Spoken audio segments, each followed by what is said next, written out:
ಬೆಳಿಗ್ಗೆ 6 ಗಂಟೆಗೆ ಪ್ರಾರಂಭ ಆಗಿ ನಾಳೆ ಬೆಳಿಗ್ಗೆ 6 ಗಂಟೆಗೆ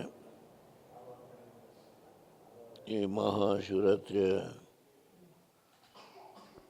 ಒಂದು ಹಬ್ಬವನ್ನು ನಾವು ನಮ್ಮ ಊರಲ್ಲಿ ಈಶ್ವರ ದೇವಸ್ಥಾನ ಇದೆ. ಆದಿಯಿಂದಲೂ ಇಲ್ಲಿ ಈಶ್ವರ ದೇವಸ್ಥಾನ ಇದೆ. 2 ಬೀದಿ ಇತ್ತು. ಒಂದು ಕಡೆ ಆಂಜನೇಯನ ದೇವಸ್ಥಾನ ಇತ್ತು, ಆ ಕಡೆ ಈಗಿರೋ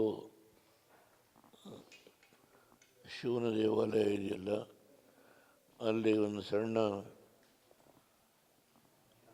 ಮಧ್ಯಮ ದರ್ಜೆಯ ಗುಡಿ. ಇಲ್ಲಿ ಆಂಜನೇಯಂದು ಮಂಗಳೂರಂಚಿನ ಒಂದು ದೇವಸ್ಥಾನ.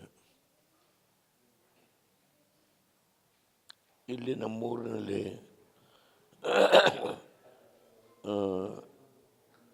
ವೀರಶೈವರು ಒಂದು ಕುಟುಂಬ ಯಾವಾಗಲೂ ಇಲ್ಲೇ ಇದ್ದು ಪೂಜೆ ಮಾಡ್ತಾಯಿದ್ರು.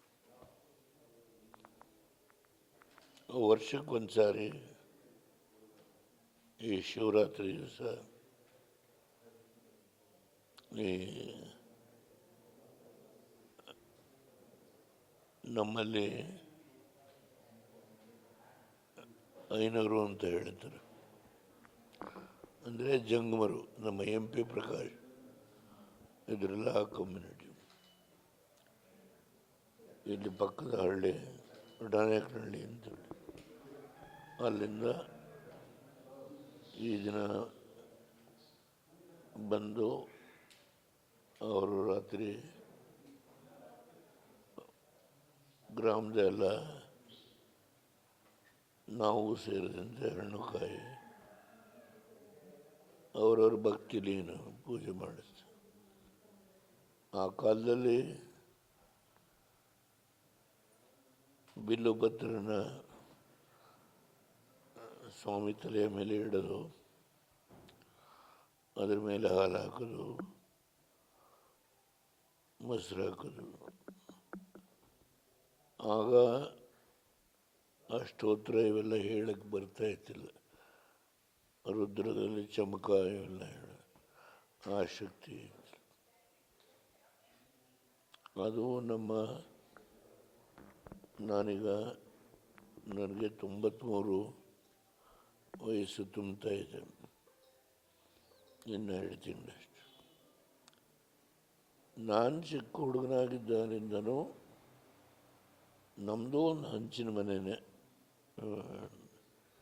ನಾಡಂಚಿನ ಮನೆ.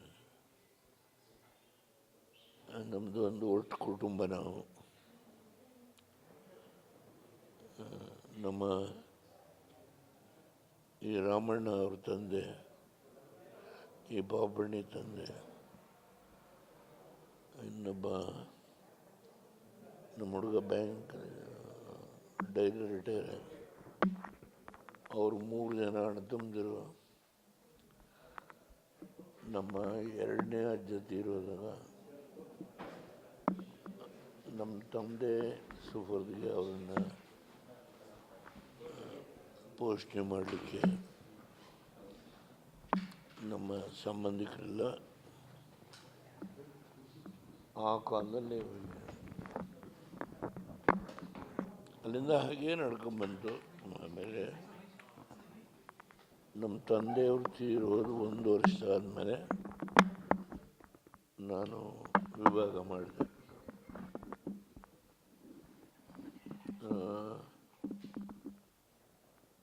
ಒಟ್ಟು ಎಲ್ಲರಿಗೂ ಸಮವಾಗಿ ಭೂಮಿನ ಹಂಚಿದೆ. ನಾನು ಇಲ್ಲೇನೂ ತಗೊಳ್ಳಿಲ್ಲ. ಈ ಊರಲ್ಲಿ ಪಡುಲಿ ಪೇದ್ರು ಅಂದೇನು ಮುನಿ ತಿರುಗುವಂಥ ಭೂಮಿ ಅಂತೇಳಿ ಅಲ್ಲಿ ಯಾರು ಹೋಗ್ತಾ ಇರ್ತೀನಂತ ನಮ್ಮ ನಮ್ಮ ದೊಡ್ಡಮ್ಮನ ಆ ಊರಿನವರೇ, ನಮ್ಮ ಪಾಪಣ್ಣಿ ತಾಯಿ ಆ ಊರಿನವ್ರೆ. ಅಲ್ಲಿ ಒಂದು 12 ಎಕರೆ ಭೂಮಿನ ಇಲ್ಲೆಲ್ಲ ನನ್ನ ತಮ್ಮನಿಗೆ ಬಿಟ್ಬಿಟ್ಟು ನಮ್ಮ ಊರಿನಲ್ಲಿ ಎಲ್ಲ ಒಗ್ಗಟ್ಟಾಗೇ ಹೋಗ್ತಾಯಿದ್ರು. ಮಧ್ಯೆ ಸ್ವಲ್ಪ ಸಣ್ಣ ಪುಟ್ಟ ವ್ಯತ್ಯಾಸಗಳು ಬಂದಿದ್ದು ಸಹಜ. ನಾನು ಒಂದು ಸಾರಿ ಅಸೆಂಬ್ಲಿಗೆ ಸೋತೆ. ನಾನು ಆ ಸಂದರ್ಭದಲ್ಲಿ ನಮ್ಮೂರನ್ನು ಹೊಡಿಬೇಕು ಅಂತೇಳಿ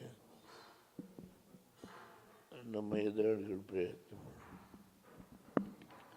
ಆದರೆ ಅದ್ರ ಮಾರನೇ ವರ್ಷಕ್ಕೆ